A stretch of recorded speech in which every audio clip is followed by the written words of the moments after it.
Shadows in the Snow, A Winter's Deception. This is a work of fiction and does not draw from real events. The wind howled relentlessly over the cobbled streets of Manchester as winter laid its icy hand upon the city. Underneath the bleak, leaden skies, two teenagers, Jake Henderson and Sophie Bennett, moved in tandem through the swirling snow, their breaths merging with the cold night air. It was a night when every shadow and every echo in the darkened alleys seemed to whisper secrets of forgotten sins, drawing them ever closer to a mystery deeper and darker than either of them could have ever imagined. Jake, with his tousled dark hair and eyes that simmered with a mix of youthful defiance and cautious wonder, felt the magnetic pull of an unspoken adventure.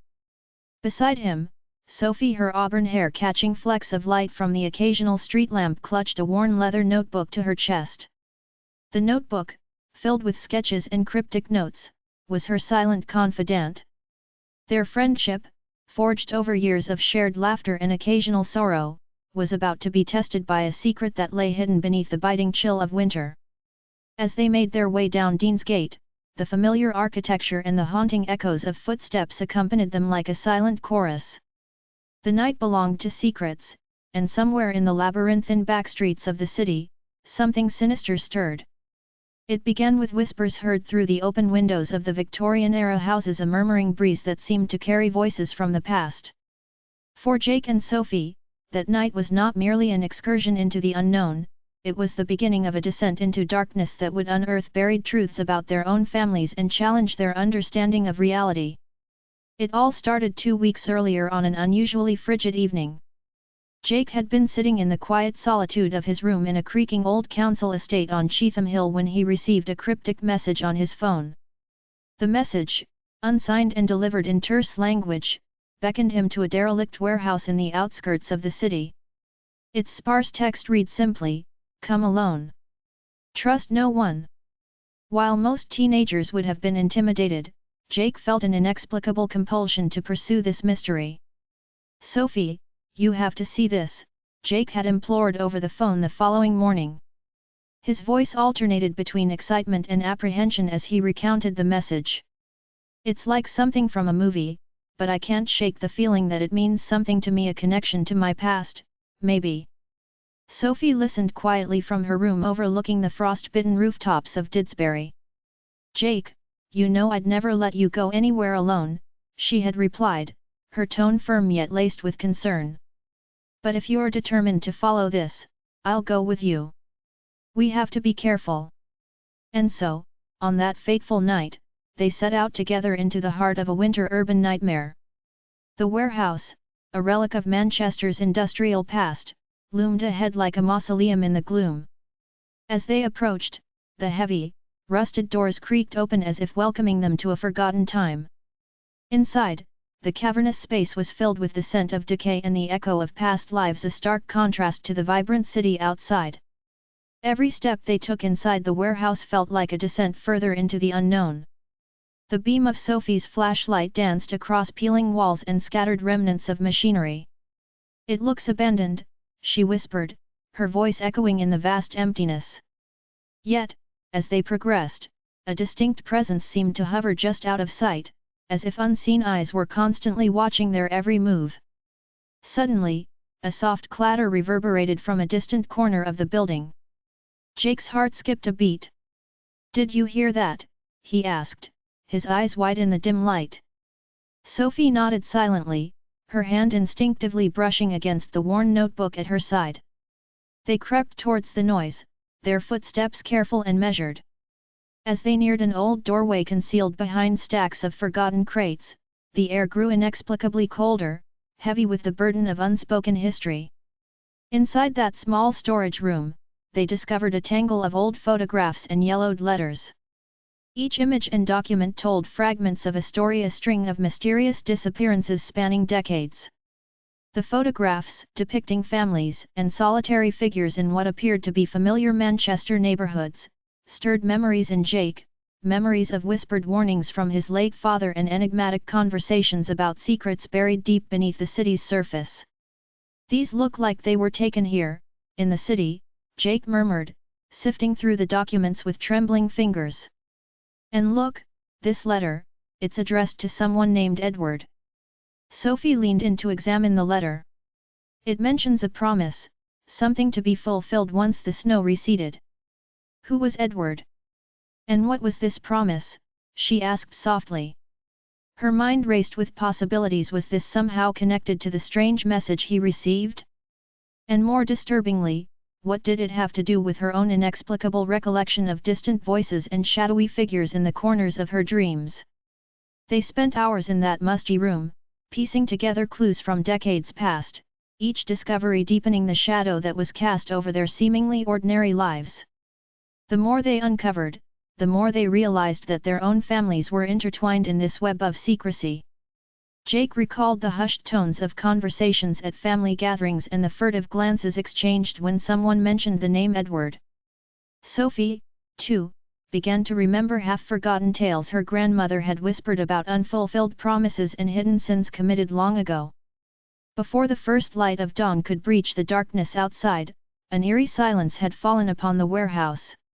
The magnitude of their discovery weighed on them, and together, they swore to find the truth behind the enigmatic past and possibly their own identities.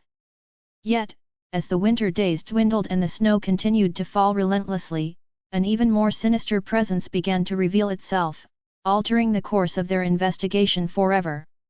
In the days that followed, the streets of Manchester became a stage for a series of chilling encounters. Late one evening, while returning from a secret meeting with a local archivist named Edward Lawson, a kindly, older gentleman whose presence somehow evoked both warmth and sorrow at once, Sophie and Jake experienced something that defied explanation. They had just stepped out of the dim glow of the Raffles pub on Exchange Street when a figure emerged from the shadows. Wearing a long, tattered coat and a hat pulled low over his eyes, the stranger's face was obscured, yet his presence was unmistakable. "Stop!" the figure demanded, his voice low and gravelly. "You are meddling in dangers that should not be disturbed." Jake stepped protectively in front of Sophie. "Who are you, and what do you know about us?" he demanded, trying to sound braver than he felt. The man's eyes, cold and unyielding, fixed on them. For a moment, the world seemed to pause, as if waiting for his answer. "I am the keeper of secrets, the guardian of those who have been forgotten," the stranger replied cryptically. His words sent shivers down their spines. "If you continue on this path, you may unearth truths that will shatter your very reality." Sophie's voice wavered as she asked, "What do you mean? What truths?" The stranger's gaze shifted towards the falling snow. "Every secret has a price. And some truths are best left buried under the weight of winter's cold embrace." With that final, ominous remark, he melted back into the darkness, leaving them alone and more determined than ever to pursue the mystery at hand. Over the next few weeks, the investigation took on an almost obsessive quality. By day, Jake and Sophie pored over the old letters, photographs, and scattered artifacts they had retrieved from the warehouse. They met clandestinely with Edward Lawson at the back room of a centuries-old bookshop near Piccadilly Gardens, where even the dust seemed to be steeped in history. Lawson, with his gentle manner and a sorrow that shone in his eyes, lent them rare documents that hinted at secret societies and centuries-old feuds buried within the history of the city. "You need to understand that Manchester is not just a modern metropolis," Lawson explained in a hushed tone one chilly afternoon. "It is a palimpsest, a city layered with the passions, tragedies, and betrayals of those who came before us. Your investigation, though noble in purpose, may awaken forces that have lain dormant for a very long time." His warning, rather than deterring them, fueled their determination. Night after night, they compiled clues, names, dates, cryptic symbols, each piece pushing them further into a labyrinth of deceit and revelation. The discovery of a faded engraving in one antique diary caught their attention, a recurring motif of a serpent entwined with a rose. This symbol, they soon learned, was linked to an ancient cult that had been active in secret corners of the city since the 18th century. Events began to escalate. Anonymous phone calls, threatening notes left on their doorsteps, and inexplicable accidents around the neighborhoods clustered around them like a dark cloud.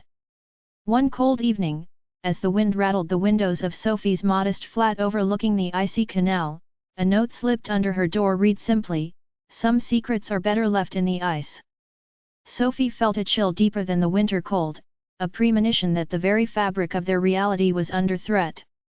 She met Jake in a secluded corner of Peel Park beneath a skeletal oak, its branches edged against a twilight sky. "I'm scared, Jake. Every time we uncover something new, it's as if we move closer to a danger that we can't escape." Jake's eyes, reflecting the pale moonlight, steadied her trembling hands. "We can't stop now, Sophie. Whatever this is, it's entwined with our past for a reason. We've inherited a duty, perhaps a curse, to bring the truth to light. We have to trust in each other." The days bled into one another as the relentless winter march continued. The relentless grey skies and biting winds became constant companions. They followed a series of leads that took them to unexpected locations: an abandoned manor outside Salford where echoes of past revelries lingered in the dust, a forgotten cemetery in the outskirts of Old Trafford where weathered headstones told tales of forgotten souls, and even the eerie, half-ruined station at Manchester Piccadilly where time itself seemed to have been trapped amidst the clatter of arriving and departing trains. In one particularly harrowing encounter, the teenagers found themselves in the freezing ruins of a derelict hotel near the outskirts of the city. The building, famously abandoned after a series of tragic events decades earlier, was rumored to be haunted. As they explored its labyrinthine corridors, every creak and whisper of wind amplified their mounting dread. In a dimly lit corridor, they found a room seemingly untouched by time. On a dusty table lay a diary bound in cracked leather. "Look at this," whispered Jake, flipping through the fragile pages. The entries detailed a man's descent into madness, chronicling his obsession with an enigmatic figure, a woman who promised both salvation and destruction. Among the scribbled scrawl was a reference to the serpent and rose symbol. As the words bled into chaotic loops, Jake's mind bristled with questions. Who was this man? And how did his madness intersect with the mystery of the secret cult? Sophie glanced around nervously. "Did you hear that?" "It sounded like footsteps," she murmured. The building itself seemed to groan under the weight of its tragic past. Then, from the silence, an indistinct voice called out, "You shouldn't be here." The words, barely audible, sent a shudder through them both. They bolted out of the room, hearts hammering and minds racing. Outside, the cold night was punctuated by the sound of distant sirens and the hollow echo of their own frantic footsteps. In the aftermath of that harrowing escape, they vowed to be even more cautious. Yet, the deeper they delved, the more it became apparent that the forces they were unearthing were both timeless and merciless. Days turned into restless nights filled with feverish dreams and whispers of old ghosts. At school, their detachment did not go unnoticed. Friends, who once shared their carefree laughter in the corridors of Manchester High, began to question their sudden obsession with grim historical enigmas. "Jake, you've changed," remarked Thomas, a classmate who had long admired Jake's charm. "You're not the same guy who used to joke about everything." Jake managed a weary smile but remained silent. Sophie, meanwhile, became acutely aware of the isolation that often accompanies those who stand at the threshold of dangerous secrets. They started meeting in hushed tones in empty classrooms or secret corners behind the school's crumbling brick facade. Their discussions, laden with references to historical conspiracies, cryptic symbols, and ghostly warnings, no longer fit the predictable pattern of teenage banter. "It's like we're walking a tightrope between two worlds," Sophie confided one particularly bitter winter afternoon, huddled in the quiet library of the school. "One foot in reality, and the other in a nightmare that we can't wake up from." Jake's eyes, filled with both determination and a trace of despair, met hers. "Everything we've found, the symbols, the letters, even that diary, points to something much bigger than we ever expected. We might be the only ones who can finally break the cycle. But it also means we're up against something that doesn't want to be discovered." Over the course of the investigation, the mystery began to take on a life of its own. As if drawn by the gravity of ancient secrets, inexplicable events started occurring in the city. In the middle of a snowstorm that left the streets empty and silent, a series of bizarre accidents and sudden disappearances sent ripples of panic through parts of Manchester. The media buzzed with speculations, yet no one could pinpoint the cause. In hushed conversations in local cafes, people mentioned a curse of vendetta that had been simmering since time immemorial. One frigid night, Jake found himself alone on a deserted walkway near Castlefield when he encountered an elderly man shrouded in shadow. The man, whose eyes held centuries of wisdom and regret, spoke in a voice both gentle and mournful. "Beware the winter's deception, lad. The cold hides more than just frost on the streets, it cloaks the evil that festers beneath." Jake's heart pounded as he listened. "Who are you?" he asked, his voice betraying his fear and curiosity. The old man smiled ruefully. "A man with too many memories and too few days left. My name isn't important. What matters is the truth you seek. Remember, not every mystery is meant to be solved." The encounter left Jake shaken but resolute.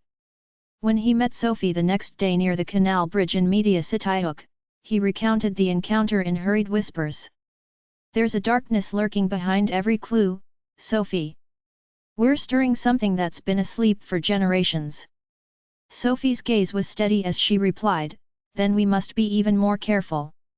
Every risk we take brings us closer to answers, but also into the heart of danger."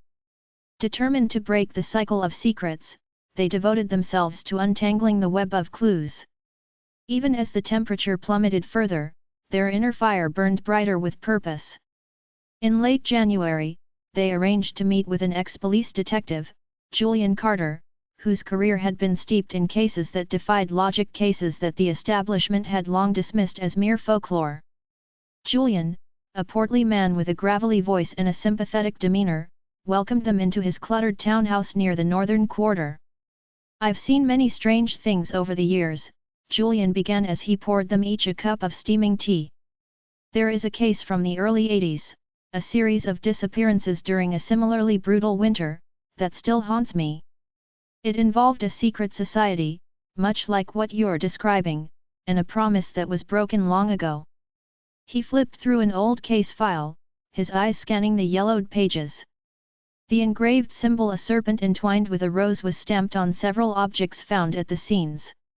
The victims were all connected, not by blood, but by a debt that had been passed down through generations. Sophie's hand tightened around her notebook. "Are you suggesting that our families might be entangled in this legacy?" she asked, half hoping and half terrified by the possibility. Julian sighed deeply. "In such cases, the lines between victim and perpetrator blur. Sometimes, secrets become curses, and the only way to break them is to confront the demons head-on." As the conversation deepened, a palpable tension suffused the room, as if the very air was charged with the weight of unspoken truths. Outside, the winter storm raged, rattling the windows and reminding them of the fragile boundary between safety and the relentless unknown. In the days that followed, clues began to converge. An old family estate on the outskirts of Stockport emerged as a place of considerable interest. Rumors whispered of a hidden chamber beneath the ancient manor, a chamber that supposedly held the final piece of the puzzle. Despite the biting cold and the ominous reputation of the place, Jake and Sophie decided to visit. The estate, a sprawling relic of a bygone era, stood silhouetted against a sky of swirling snow and bitter wind. The wrought iron gates creaked open as they pushed them aside, and the crunch of fresh snow accompanied their tentative steps along the overgrown drive. The manor itself was a monument to faded grandeur, its stone walls edged with the inevitable scars of time and neglect.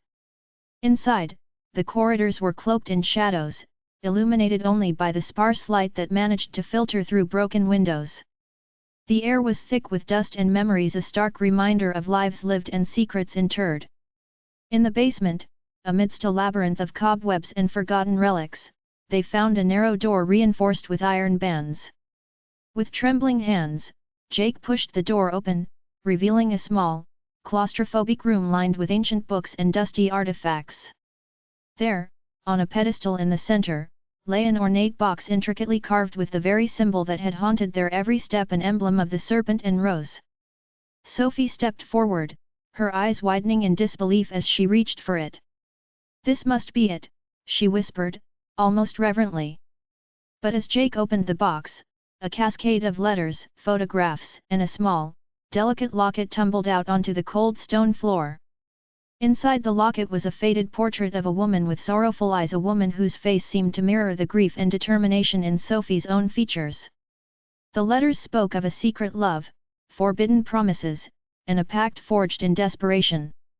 With each word they read, the past grew ever more tangible, a ghostly presence that hovered over their souls. Outside, the winds howled with renewed ferocity, as if warning them to turn back. Yet the truth, once glimpsed, has a way of clinging to one's heart like a persistent winter chill. The letters revealed that the locket had once belonged to a woman named Eleanor, an ancestor whose hidden romance had sparked a feud between two powerful families, a feud that had, in time, cursed generations with the weight of unspoken guilt and tragic retribution. As dusk settled over the estate, casting long, sinister shadows through broken arches, Jake and Sophie pieced together the final details. They realized that the curse was not one of malevolence alone, but a series of interconnected betrayals that spanned generations. Eleanor's story, etched in delicate script on fragile paper, implicated their own families in a long-standing vendetta, a battle fought with silence and subterfuge rather than overt violence. This revelation sent shockwaves through their hearts. Could it be that they were destined to unravel the curse that had bound their forebears and perhaps, in doing so, liberate themselves from its relentless grip? In the weeks that followed, as winter deepened into a seemingly endless season of ice and despair, every moment felt charged with urgency. The pair moved between secret meetings with Julian Carter, late-night sessions poring over faded archives in the old bookshop near Piccadilly Gardens, and stealthy excursions to forgotten estates and hidden rooms buried beneath the city's depths. One cold evening, while huddled in the cramped warmth of a rundown flat in Salford, Sophie confided, "I've been having dreams, vivid nightmares of a woman calling out to me, pleading for justice. I think it's Eleanor's spirit trying to guide us." Jake, who had grown increasingly introspective, nodded slowly. "I've felt it too. It's like we're being pulled into her tragic past. Every step we take brings us closer to confronting what has been left unresolved for so long." Their determination did not go unnoticed. Rumors of their investigations reached curious ears, those who had long operated in the shadows, guarding the ancient secrets of Manchester. One such night, as the pair returned from one of their clandestine meetings under the ghostly illumination of street lamps on King Street, they noticed a black sedan idling at the side of the road. The car's windows were dark, its presence ominous and foreboding. When the car slowly followed them for several blocks before disappearing into the swirling snowfall, an unspoken dread settled over them. It was clear that forces beyond their control were watching their every move, urging them to question whether the unveiling of buried truths was worth the cost. Yet, with each passing day, the tapestry of their once seamless lives frayed a little more, woven now with threads of suspicion, fear, and a relentless pursuit of justice. At school, whispered conversations and furtive glances trailed in their wake. Even as they tried to maintain the semblance of normalcy, an undercurrent of menace accompanied every interaction. Their once innocuous friendship was now bound by secrets that eclipsed the trivial concerns of teenage life. Late one night, after an exhausting day of relentless investigation, Jake and Sophie found themselves on the frozen banks of the River Irwell. The water, reduced to a brittle sheet of ice by the relentless cold, mirrored the stark truth of their undertakings. Wrapped in heavy coats, they sat close together on an old wooden bench, watching the spectral dance of falling snowflakes. In the silence between them lay all the questions they dared not speak aloud. "Do you ever wonder," Jake began hesitantly, "if we were meant to find all of this? If maybe some parts of our past were meant to remain hidden?" Sophie exhaled slowly, her breath mingling with the cold night air as if carrying her doubts away. "Sometimes, I think the secrets we uncover have a way of defining us. But in the end, maybe understanding the full extent of our family's history is the only way to break the cycle of silence and betrayal. I believe Eleanor's story is as much a part of us as our hopes for the future." The conversation lingered on themes of fate and free will, drawing upon the classic tensions of love, loss, and the inevitable clash between light and darkness. And as the clock ticked away the seconds into another frigid hour, Jake and Sophie resolved to push forward, even if it meant confronting the deepest recesses of their own souls. Then, as winter's grip began to show the faint promise of thawing, the final confrontation loomed. In the heart of Manchester's bustling northern quarter, beneath an ancient clock tower that had silently observed the city's myriad histories, a clandestine gathering was arranged. Invited or perhaps ensnared by fate, all those who had ever sought the truth about the secret cult and the cursed legacy were to meet one last time. People whose paths had otherwise remained separate now converged in a frigid, echoing courtyard. Amid the gathering was Julian Carter, whose steady presence provided guidance for those caught between loyalty and fear. Edward Lawson, with his compassionate eyes and uncertain smile, mingled with figures whose identities were cloaked in half-truths and whispered allegiances. It was there that the final revelations began to unravel. In a voice both measured and resounding over the murmurs of the assembled crowd, Julian declared, "We stand today on the precipice of our combined histories. What began as whispers in the cold has grown into a tapestry of secrets that bind us all. It is time to confront the legacy of betrayal and shame that has haunted our families for generations." As his words echoed against the stone walls of the ancient courtyard, a palpable tension tightened the air. Jake and Sophie exchanged determined glances, their youthful faces now bearing the burdens of generations. In that moment, the distinction between right and wrong melted away, replaced by a singular resolve, to free themselves and those they loved from a cycle of sorrow and secrecy. Under the watchful gaze of a winter sky cracked by fading stars and impending dawn, the gathering unraveled piece by piece. Testimonies were spoken, confessions made, and long-hidden secrets thrust into the harsh light of truth. One by one, the threads of the past were revealed, each story more heartbreaking and complex than the one before. The serpent and rose emblem, once a mere symbol on a faded locket, came to embody the profound interplay of love, betrayal, and the unyielding power of legacy.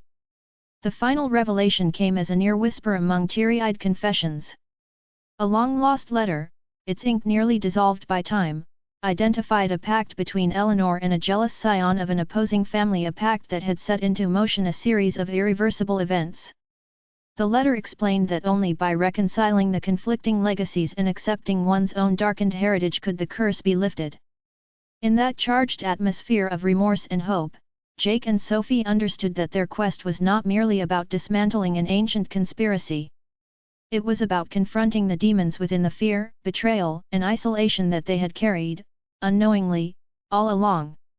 With newfound resolve, they stepped forward into the gathering crowd, ready to lay bare their own truths. In the ensuing emotional climax, voices rose in a cathartic symphony of sorrow, forgiveness, and the desire for redemption. As the first pale light of dawn crept over Manchester's skyline, the assembled group felt a weight lift, as if centuries of secrets had been purged by the revelation. Though the past could never be entirely undone, the promise of a future free from ancient burdens glimmered on the horizon.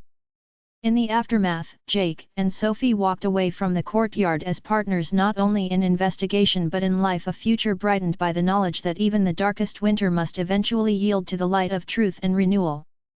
Though their journey had taken them into the heart of dangerous conspiracies and into encounters with forces both human and inexplicable, the ultimate lesson was one of resilience and love. The secrets that had once threatened to morph their lives into a perpetual nightmare had become the catalyst for their own metamorphosis, a defiant affirmation that every shadow is dispelled by light, however faint it might be at first. In the weeks and months that followed, as Manchester began to stir with the hints of spring emerging beneath the lingering chill of winter, whispers of resolution and reconciliation spread through the city. The old wounds, exposed and cleansed by truth, began a slow process of healing.